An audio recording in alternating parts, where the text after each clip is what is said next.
USAA knows dynamic duos can save the day, like superheroes and sidekicks or auto and home insurance. With USAA, you can bundle your auto and home and save up to 10%.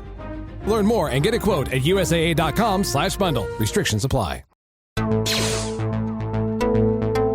is the way. We're wanted men.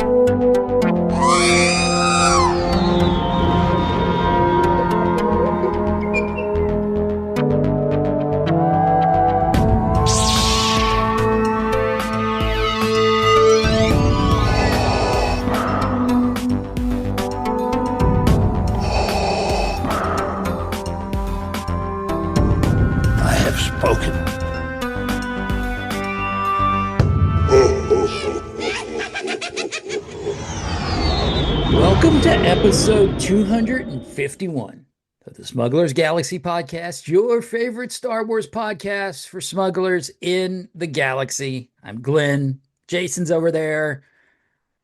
Let's see what we can talk about this week because there's not a whole lot going on, is there, Jason? No, it's kind of a quiet week, although because we had the Hip Hop Trooper on last week, we didn't do news. Yeah.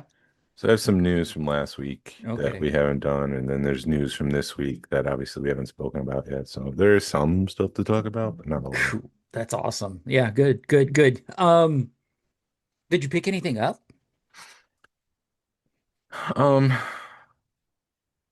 Yes and no.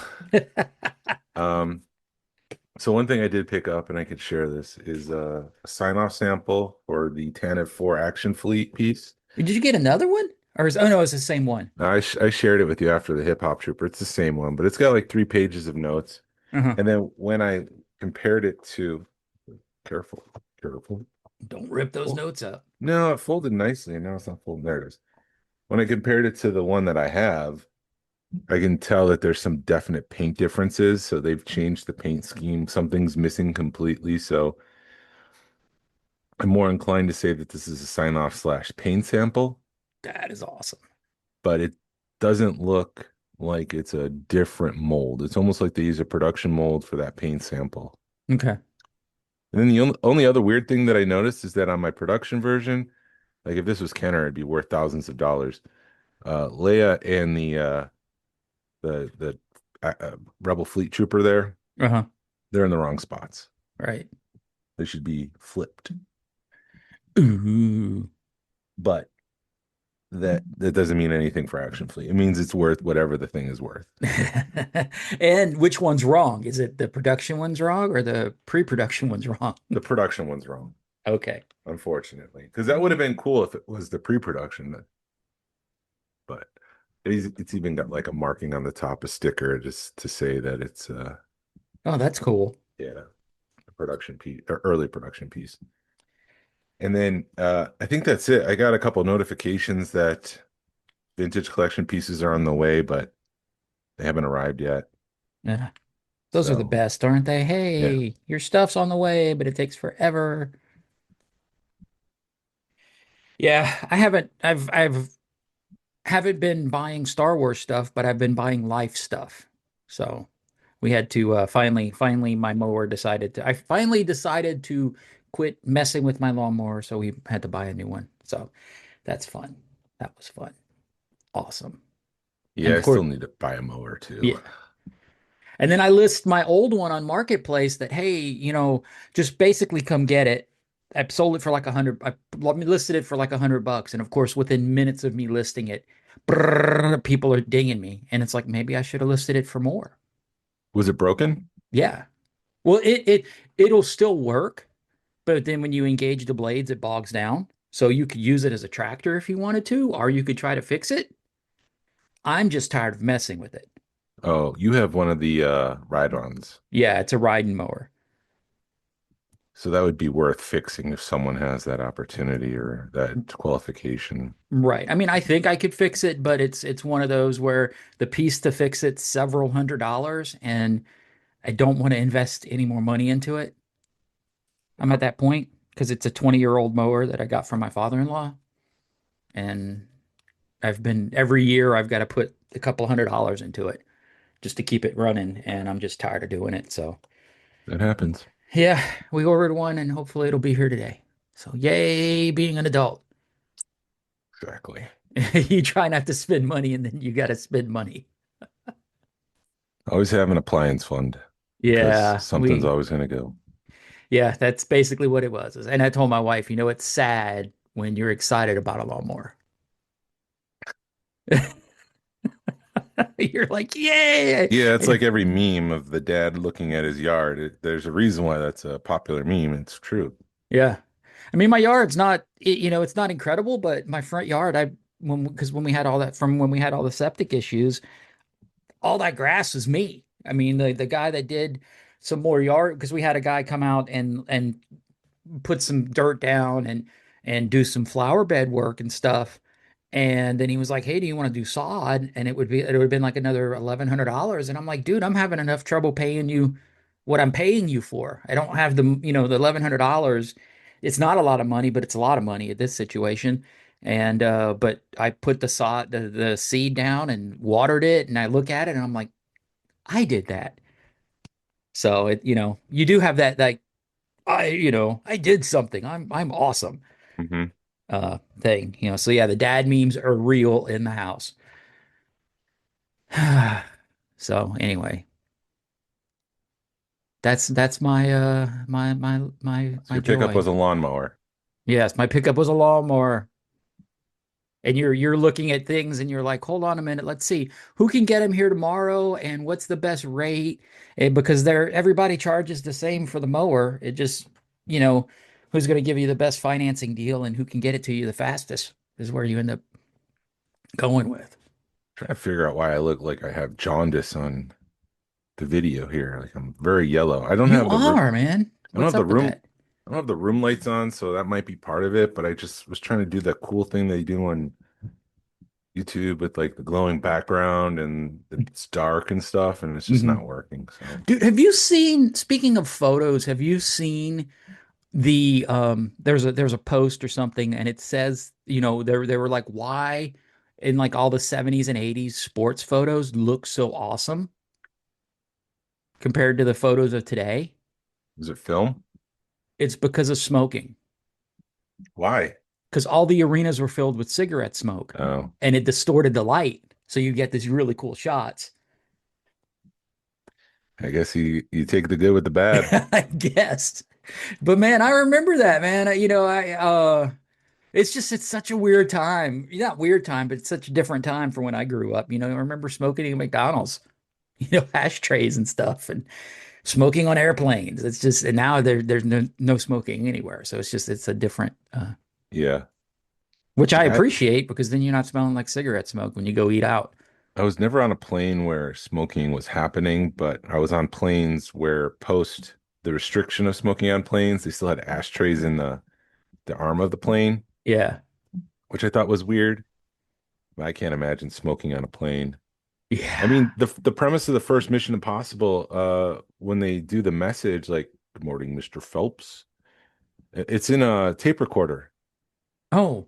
and the tape recorder, like this thing will self-destruct in 5 seconds, and then it self-destructs. It puffs in smoke, Hmm. and to cover it, Jim Phelps pulls out a cigarette and starts smoking on the plane. Like we've come a long way since what was that 20, 30 years ago, where Yeah. that's my cover. I'm smoking on the plane. There's no message here.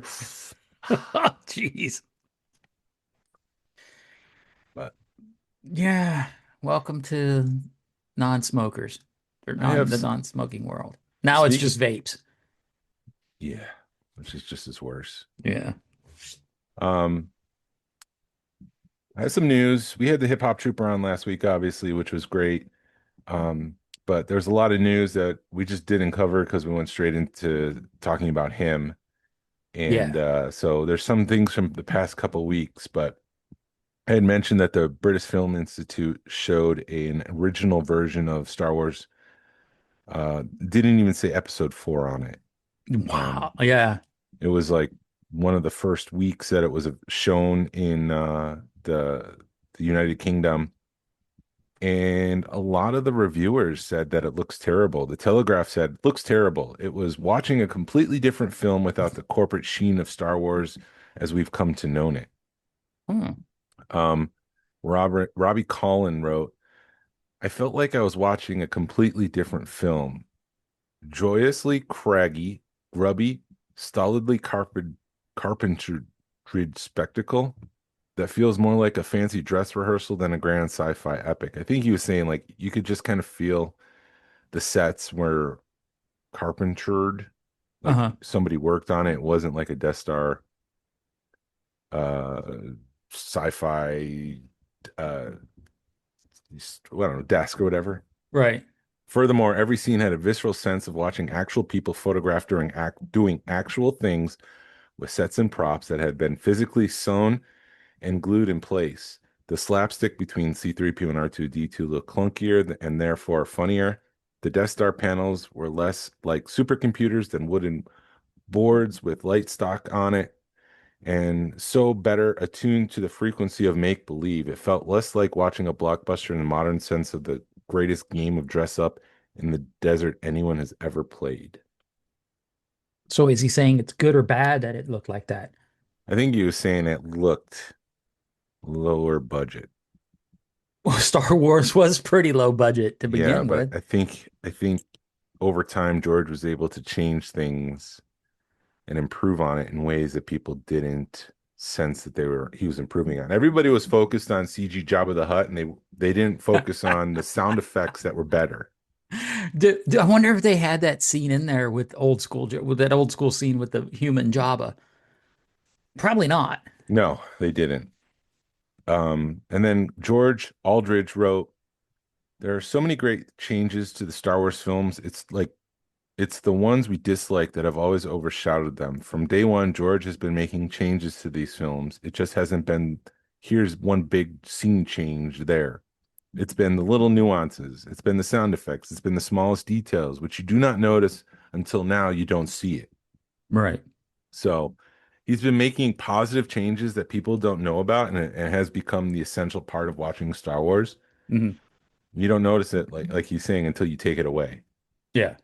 And so And uh I wonder if that's seeing it on like a big screen and seeing it with modern technology, because that's when you see the stuff is when you shoot it at or when you watch it in 4K, when you're not supposed to be when the film was never meant to watch at that high of a quality. I think the conversation around George's legacy can change a little bit based on this viewing because he's a lot of people don't like the fact that he made changes, that he was um taking the original that people loved and then doing things that people didn't love. And all the while, was he continuing the Star Wars thing and making it relevant in a way that Star Wars would have faded in time more than uh we can even conceive? Meaning like if he didn't do the special editions 20 years later, would Star Wars just have faded into another 70s movie, another 70s fad? Um, Like think about yeah. for the first thing that comes to mind is Independence Day, which Hmm. was a juggernaut at the time, and it was like the movie of the summer. Everybody was loving it, but they made a sequel to Independence Day, and nobody really cared. Nobody saw it. Original actors didn't come back. George was tinkering with things, improving things, trying to keep it relevant, changing things. You got to see this version. Well, I don't like that version. Well, I've changed something else. You've got to see this version. He's like putting it in front of people over and over again, Hmm. re-releasing it, getting people ready for the prequels, which was another 6 years of Star Wars films. Like, I don't know. I think the conversation can change a little bit around his changes because I guess the originals don't hold up as well as we think in the back of our mind. Yeah. Maybe. I mean, when you bring it from that argument, I can agree with that. That he was. I guess it is sort of a marketing genius for him to keep bringing him back out. I mean, because that's what Disney does is they'll bring something back out. They'll touch it up a little bit, put it in a theater for a few months, or put it back on DVD for a few months, and people go crazy because that's whatever. It's the only time it's going to be available.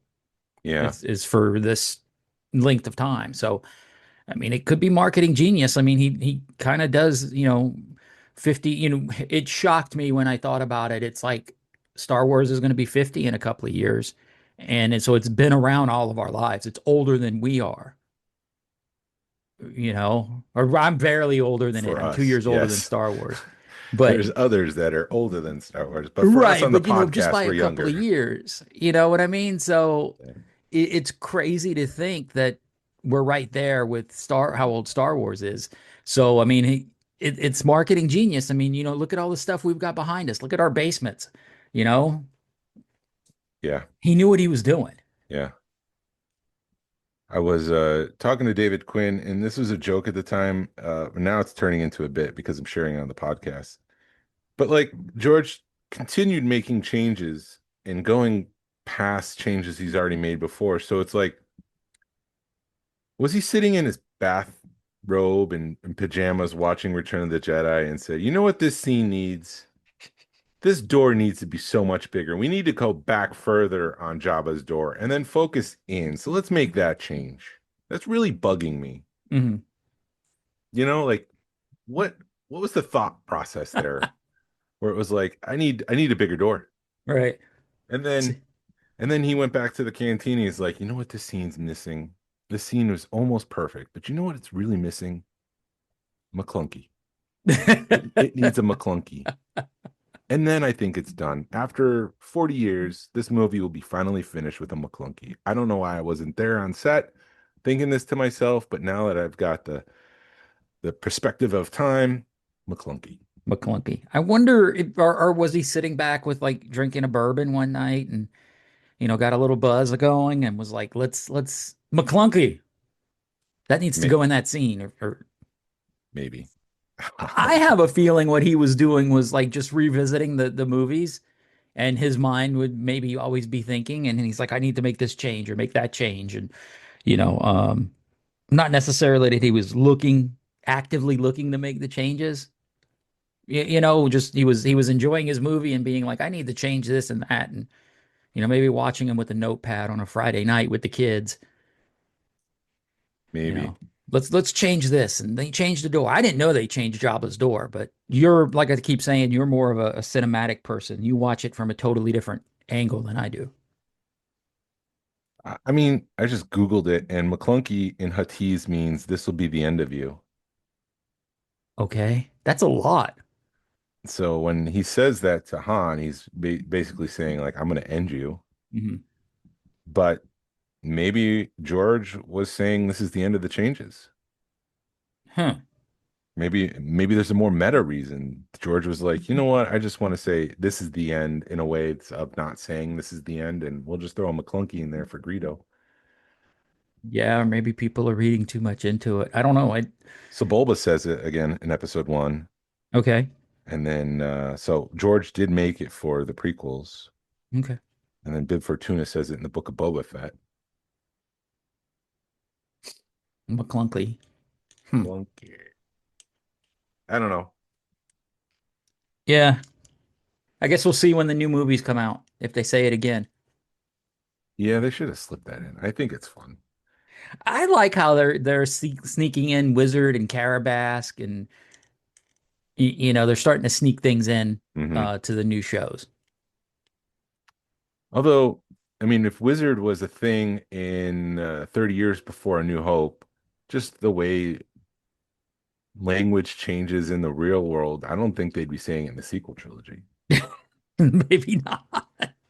Because I don't even know what the kids are saying now. They say lit, but it doesn't mean the same thing that 20 years ago what lit means. Right. And things like totally change meaning too, because I was listening to a podcast and somebody had his name was something, one of his Yeah, social media names, and he started getting tagged that, oh, you have to change your name. And he's like, what do you mean I have to change my name? And apparently it's turned into something derogatory yeah, it was the nowadays. mutineers. They were talking about goon, which I guess Oh, I've never heard that before. right. There you go. Mutineers.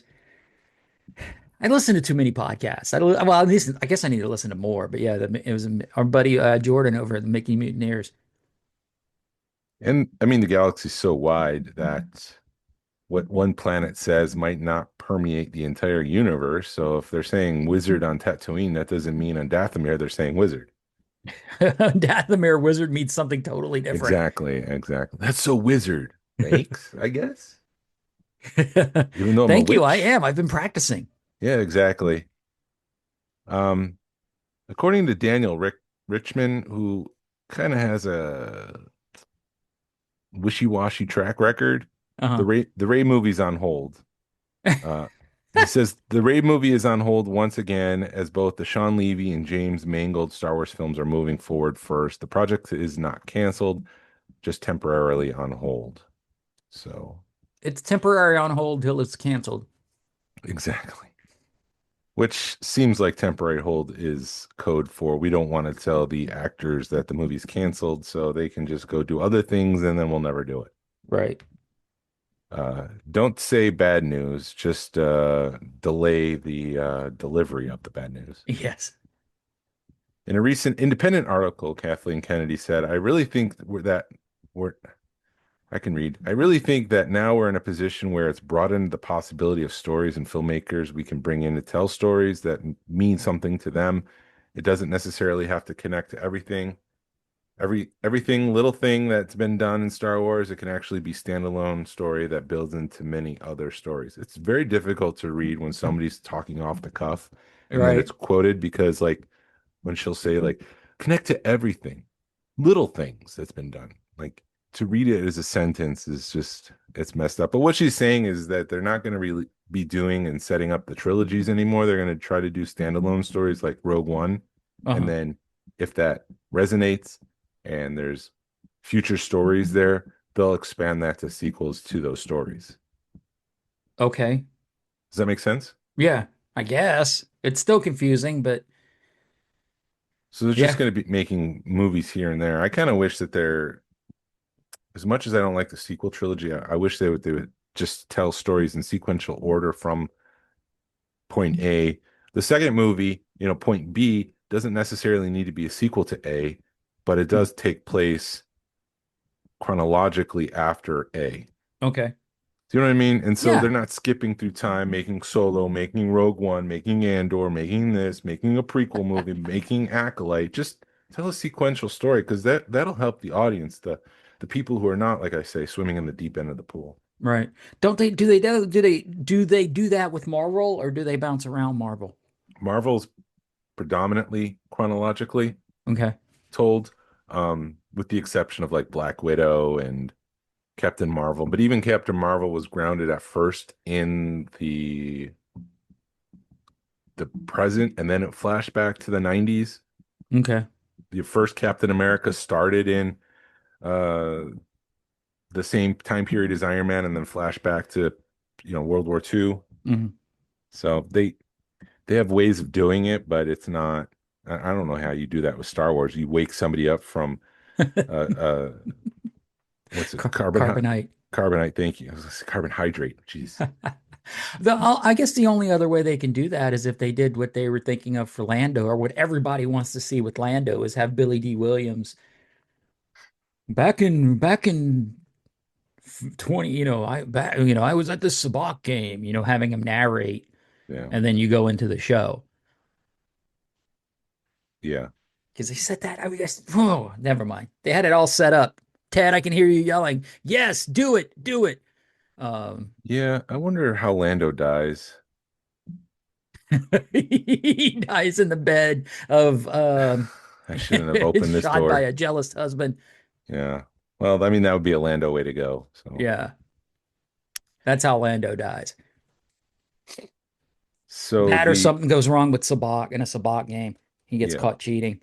that's a very Lando way to go. They made an announcement about the next San Diego Comic-Con Hallmark ornament. Yeah, you were right, dude. And the question is to whether it's a cloth cape or vinyl cape. The answer is vinyl cape. It's going to be a vinyl cape Jawa on card. And it'll be $30. And then it'll go on sale briefly at Hallmark after that. And so hopefully I can get it then. I don't have to chase it on eBay for $60. They're doing those. I mean, the Death Star gunner will probably be next year. Yeah. They'll Or the do Death the Star gunner. No, because it's is it Pierce Vader? No, it's Luke this year, isn't it? Death. No, it's the Death Squad Commander, right? That would be Yes. the San Diego Comic Con next year. They'll probably do Han or Leia next year for the regular release. Prices have already gone up like $6 because of tariffs for Luke Skywalker. So if you got a May 31st, congratulations, you locked in at $22. Now he's $28. Okay. I wonder if my stuff's locked in because I know I put it down that I wanted to order it, but I don't know how they're handling that. So are they handling it to where if you ordered it, I'm sorry, you're saying it right now, but if you ordered it, I they're think keeping if it. you ordered it before May 31st, Hallmark will honor it, or at least a couple stores have done that. Hmm. So you might have to go to Hallmark and say, "Hey, I ordered this before May 31st. Can you honor that price?" Because there's a chance it's gone up to $28. Mm. So something to consider. There's also a rumor that Ja Na Nawood or Crimson Jack will return in future content, which relates to my next rumor story. Okay. It's not a rumor. So the other thing that Lucasfilm did this week is they released a new version of the galactic map. A lot of the Yeah. a lot of the new content has been dropped in, and interestingly, at Aten has been placed right next to Dathomir, Okay. where we last saw Grand Admiral Thrawn. Oh, So Grand Admiral Thrawn's on Dathomir, which seems like the next system over is at Aten, and it's got all this money. So if you want to wage war, you need money. right. So it feels like Grand Admiral Thrawn might attack at Aten because it's right there and take all that money before the New Republic can get to it. If he knows how to get there, you think he would? I guess Well, with the are they because they took the barrier down, didn't they? they took the barrier down, so it's open season, I guess, for at Aten. If somebody comes in, somebody other than a pirate, and maybe how to get to at Aten's secrets. So Jod comes back because Grand Admiral Thrawn hunts him down and says, "I need to find this place. You will tell me." And Oh, that I would be mean, so good. That's the season two of Skeleton Crew. yeah, I don't know if we'll get a season two, but I mean that's a way to bring those characters back in like Yeah. future content. So Grand Admiral Thrawn goes hunting on At-Aten, and these kids are trying to stop him or something. Oh, that would be so good. What did I thought is Jod where did we leave Jod? In prison? Or was he just floating around? I don't remember because it ended so abruptly. There was no ceremony scene. It was just like the New Republic comes in. Yeah, Can't you're right. remember And if Jod and gets away. everybody's staring into the sunset and Yeah. it ends. It was a weird ending. It felt well, but it was also very 80s Goonies ending. It had that feel to it. Yeah, but even at the end of Goonies, the kids were like cheering as One-Eyed Willie's ship goes out to sea, and it kind of felt like a conclusion. But this felt like we had a lot of there's some more ground there I think they could have covered. Mhm. The kids getting celebrated and they go to school and everything's great. I don't know. Yeah. The other thing, interestingly, is that Mandalore and Concord Dawn is near Dathomir and At, and so it's almost like the filmmakers can tell their story because everything's in the same space. I also heard they put Batu. They put Batu on it too. Oh, I didn't. I gotta check that. I did check where. What was it called? Siren, the planet where they launched to go to Peridia.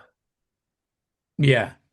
It's on the outer rim, but it's not exactly the furthest planet out, which I assumed it would be. I almost saw it as if like the furthest port, like you can't go any further in the Star Wars galaxy unless you have the Purgles to take you out there, but it's not the furthest planet out there. It's kind of inside the outer rim.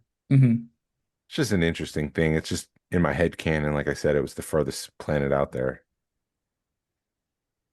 Okay, so I'm look. I no 3 days ago. Okay, this is very weird. What? Nothing. It's wow. That's a big map, dude. Yeah, there's a lot on there. I'm sure like they invent planets for the High Republic and then they got to throw that on the thing. And Wow. I wish I understand that they made all the planets the same size, but I wish they did like the George Lucas planets a little bit bigger because it was tough to find Tatooine. Yeah. Um, and it's not even in hut space. They call out hut space, and Tatooine's not in it. Hmm. So I don't know when this map is representative of. Is it representing the sequel trilogy Hmm. or what? So Right. Okay. I mean, knowing what I know of Star Wars now that I'm getting my bearings, I mean, it makes sense. Unknown re where's the outer rim, or do they just call it? the Outer Rim is like the furthest blob out there because they Okay, have there it the is. Okay, core there it is. All worlds. right. They have.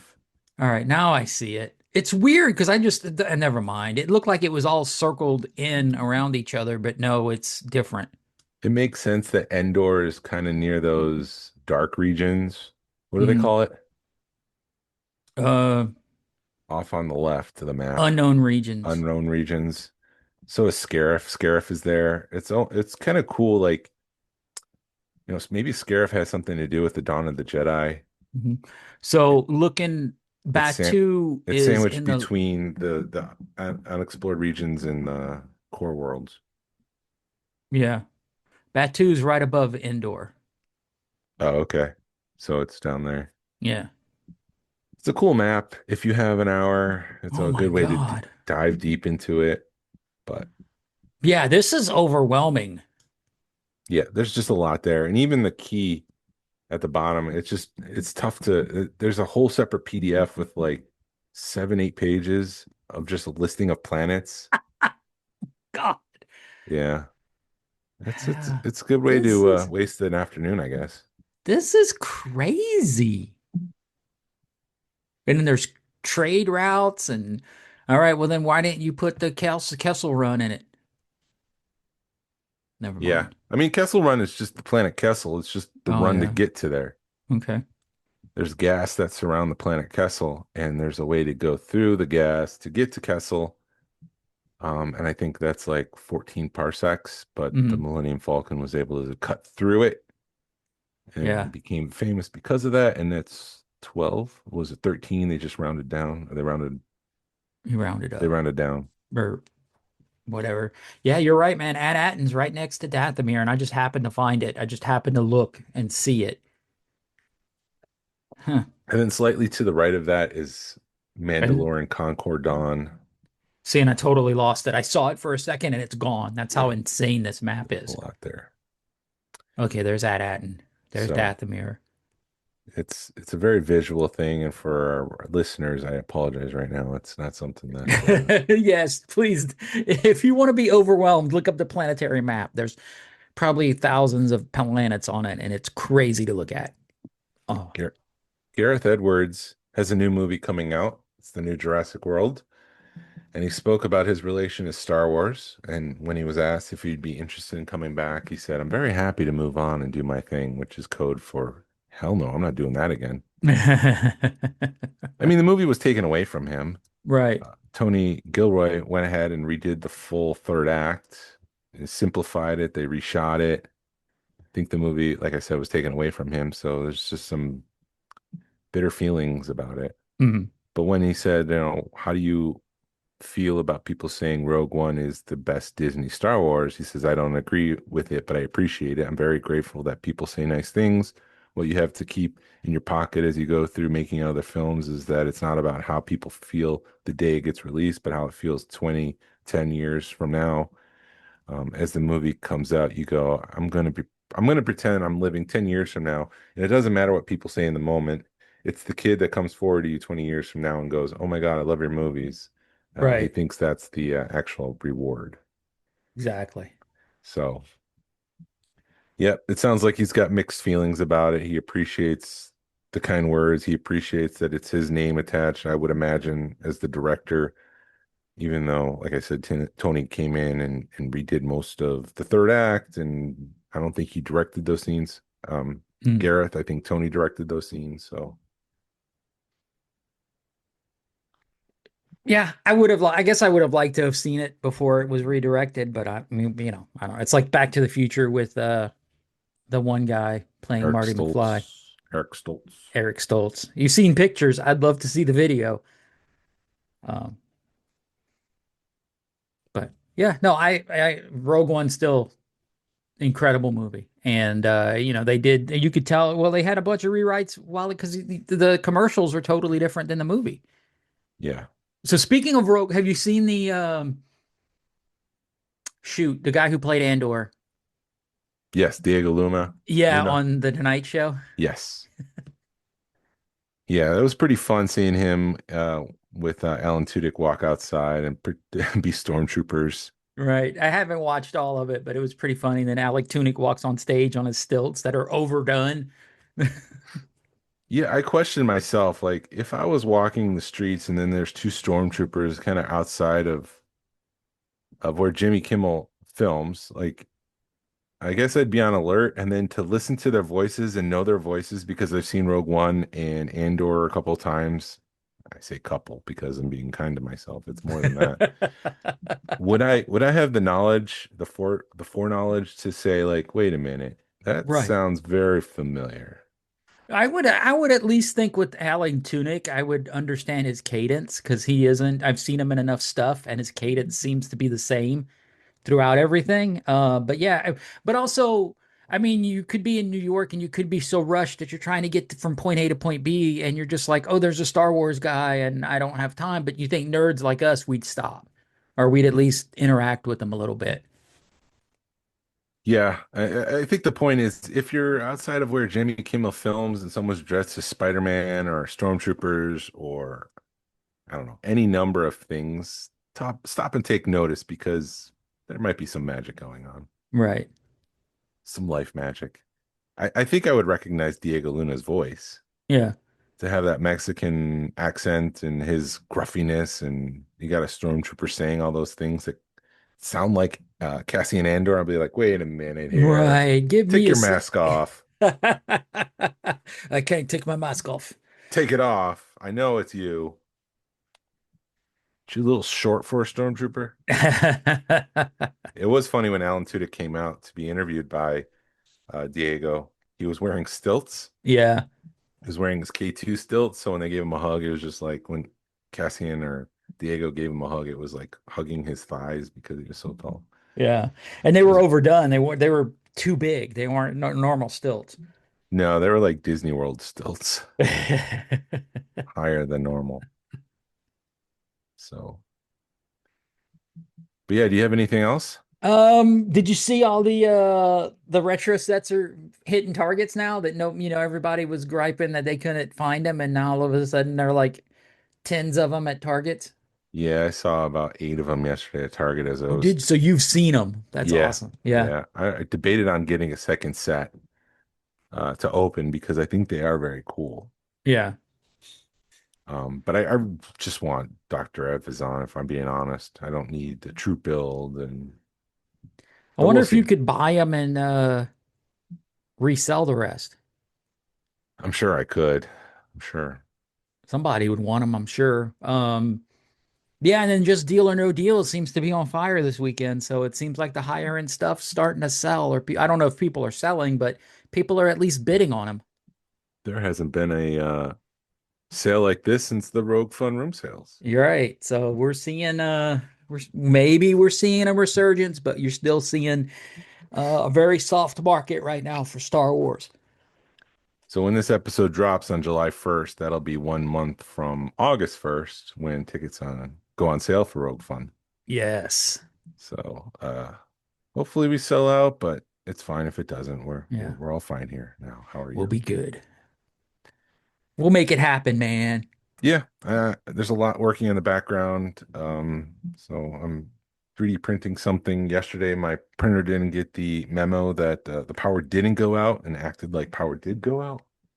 Mm. And I had to stop a 17-hour print at hour 16, and it was just frustrating because it's like, Did you have to start it over? yeah, I tried printing the part that was missing, Uh-huh. and it just wouldn't look right. I was having trouble with another thing. It's a long story, and without giving things away, it's just it was Yeah. easier and it would be a better quality in the end if I just reprinted it. So Right. And that's what Rogue Fun is about, better quality. Yeah, It, exactly. it's a premium event. It's not a hacksawed, patched together piece of fun. It's Rogue Fun. It's It's a rogue fun. I think that's it, Jason. I think we cobbled together a pretty good. Speaking of hacked together things, I think we hacked together a pretty good episode. I did ask ChatGPT or Google Gemini, pretend that episodes 7, 8, and 9 of Star Wars don't exist. Write a brief synopsis of a new trilogy of Star Wars movies replacing these films. Uh-huh. Should I go into it? Sure. A lot of people don't like ChatGPT, and I understand why. Like, there's no creativity here. I was just throwing something at the wall to see, like, let's test ChatGPT. Let's see if it's actually better than a human, and you be the decider. All right. Star Wars: The Shadows of the Sith, which I guess is what they're calling the sequel trilogy. Uh-huh. Episode 7, Echoes of the Past. Years after the Battle of Endor, the fledgling New Republic is struggling to establish order across a vast and chaotic galaxy. Imperial remnants, though fractured, still pose a significant threat, led by an ambitious warlord and shadowy figure.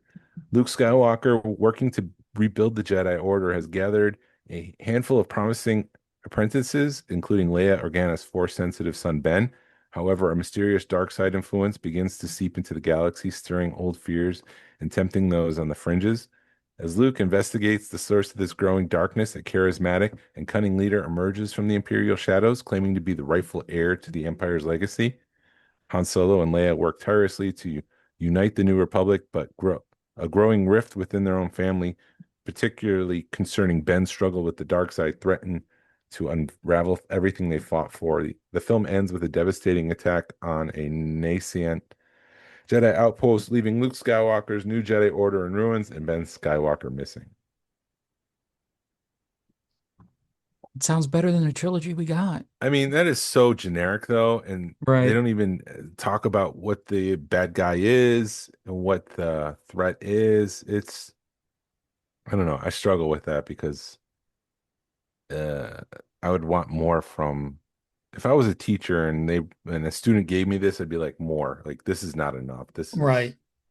Yeah, I use Chat GPT to, like, if I write something, I'll send it through there just to see what happens. But I did that for something else, and somebody's like, "Did you use Chat GPT?" And I'm like, "Yeah, why?" But then when you reread it, you're like, "Oh yeah, that's why they say that." Because then it doesn't sound like, it makes this stuff too big. yeah. And then episode 8, The Veiled Hand. Um, Following the tragedy, Luke Skywalker blaming himself for Ben's fault. See, it didn't even talk about Ben's fault. It just said Ben's missing. So, did something happen between these movies where Ben has fallen to the dark side? Because that's the compelling part. That's the part we want to see. Right. And the destruction of his efforts retreats into a self-imposed exile, seeking answers in ancient Jedi lore. Leia, now a fierce political leader, takes the helm of the New Republic's defense, facing against the resurgent Imperial faction, now officially known as the First Legion, under an enigmatic leader of the Supreme Commander Valerius. Han Solo, broken by his son's disappearance, dedicates himself to a dangerous, covert mission to track down Ben. Meanwhile, a young, untrained, force-sensitive scavenger from a desolate planet named Kale discovers a hidden artifact that links directly to the burgeoning dark side power. She finds herself reluctantly drawn into the galactic conflict, encountering both remnants of Jedi and aggressive First Legion. Kale's journey intertwines with Han's desperate search, leading them closer to the true mastermind behind the First Legion, a forgotten Sith cult not directly linked to Palpatine, but an ancient, insidious evil that has lain dormant for centuries, manipulating events from the shadows. The film culminates in a desperate battle where the true power of this veiled hand is revealed, forcing the scattered heroes to confront a threat far older and more formidable than they imagined. You can hear like hints of the original, and I'd be curious. I don't read all these books, Hmm. but if anyone recognizes anything from old Legends It's books, Yeah, it does sound like an old Legends book. Like, I know a lot of these programs have been trained by looking at old texts and pulling things and essentially stealing. So I'm wondering where they're stealing from. Right. It I can't quote it. It's a little bit of Heir to the Empire. It's a little bit of maybe Courtship of Princess Leia. I Yeah. can't quote the books, but they all sound it what they're saying about Han and Leia is total EU stuff, which is the stuff I wanted to see in the movies. And then we'll just end it because I'm sure people are mad that why are you using ChatGPT? I didn't. I used Google Gemini. So the trick is on the You're an joke's on Apple you. man. You're an Apple guy. What are you doing, Jason? Yeah, I know. What Apple doesn't have, they have Apple Intelligence, but it doesn't do what like Google Gemini and ChatGPT does. Yeah. There's a rumor, and I don't know how much credence you want to give to this rumor, but do you remember Sam Altman was fired from OpenAI like in November of like 2022? No. I don't keep up with that stuff. 23. Yeah, he was fired from OpenAI. He was the president, the founder, CEO, chairman, all that stuff. Mm. And not all of that, but he's the top guy. He's the face of the company. And then they fired him. The board of directors fired him. And then 3 days later, they hired him back on, but they never said why he was fired. Uh-huh. I think a lot of people assume like, oh no, here's another guy that's like being inappropriate with employees and they got to let him go. But they never said. Right. And the rumor is that they did reach singularity, meaning that they created a fully functioning, independent thought for all intents and purposes, a artificial intelligence life. They've created life in a computer and then they killed it. Oh, geez. And so I don't know if there's any credence to that, but that's that. Can you hear me? That's the rumor. Yeah. I don't know if it's true. Anyways, it's just salacious and fun. So Right. the last here is called Episode 9, A New Dawn. The galaxy's on a brink of collapse. The First Legion, empowered by the ancient Sith cult and its leader, Grand Inquisitor Xylos? It's Xylos. I think that's Xylos. Hmm. Wages a brutal war against the New Republic. Luke Skywalker, finally understanding the nature of this ancient evil, emerges from exile to rally the remaining Jedi and what's left of the Resistance. Kale, having embraced her Force abilities, becomes a pivotal figure, a beacon of hope for the new generation of Jedi. The film sees a desperate final confrontation where Han, Leia, and Luke must face not only the might of the First Legion, but also the corrupted form of Ben Skywalker, now a powerful enforcer of the Sith cult. The true nature of the veiled hand and its goals are fully revealed to not merely rule the galaxy, but to extinguish the very concept of the Force, reducing it to raw, controllable energy. That right there is an interesting thought that could have probably would have made a better trilogy, in my Yeah. opinion. I But think all those would have made a better trilogy. I mean, I'm not done here with the description, but having a bad guy interested in controlling the Force, Hmm. taking it away from people, that would have been pretty pretty good. Right.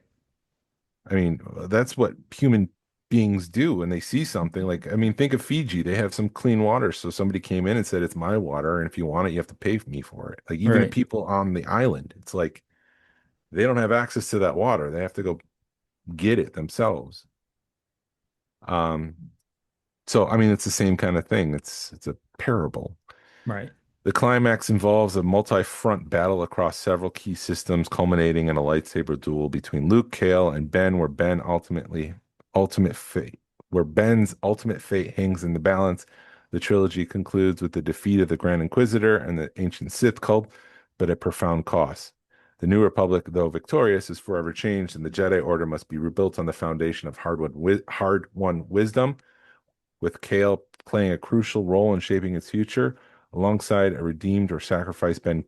Like even ChatGPT or Google Gemini couldn't figure it out if they want to kill Ben Skywalker at the end of this thing. Jeez. Alongside a redeemed or sacrificed, whatever you want. Whatever you want, flip a coin. Yeah, if you want him to live, you can live. The ending emphasizes the cynical nature of light and darkness, but also the enduring power of hope and the necessity of constant vigilance. So I leave that up to you, listener. If that's a better trilogy, I don't think it is. I mean, that's a very, very high level, very basic. Like a lot of the details were skipped. Right. Just to say, I'll just say Ray because that Kale character is essentially Ray. Yeah. Ray becomes a figure in the galaxy as Hope. It's like, what did Ray do to become that figure? You Yeah. completely skipped the core of your movie. I don't Did know. I lose you? I'm here. Can you hear Okay. me? Yeah, I can hear you.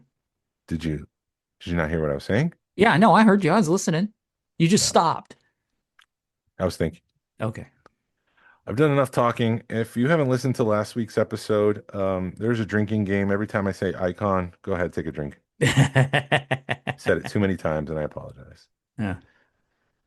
Get ready for another celebration of all things Star Wars. The Georgia Alliance of Star Wars Collectors invites you to join us for an unforgettable 4-day event called Rogue Fun 2 Fun and Villainy from Thursday, April 30th through Sunday, May 3rd, 2026. While we'll still feature insightful panels, collection tours, and exciting swag, our primary focus is on bringing friends together, old and new, from across the country and the world. Think of it as a Star Wars themed reunion where the joy of camaraderie takes center stage. Come for the convention, stay for the friendships. We serve your kind here. Tickets on sale August 1st. Hotel link will be shared at the same time. Cool. Yes. Thank you for listening to Yes. Smuggler's Galaxy podcast. If you could please leave a like and a 5-star review of the show anywhere you listen. It really helps us out. Points people to our show. Follow us on social media. You can find us on Facebook, Instagram, and YouTube. Send us an email or message us. We love feedback and we love to make you part of our show. Our email address is smugglersgalaxy@gmail.com. Thank you to Alfonso Riviera for the Smugglers Galaxy logo. And thank you to Levi Waterhouse for the music. People, collect for the love of it. Hashtag vote with your wallet. Pass on what you've learned. Be a positive force in the collecting community. This is the way. This is the way.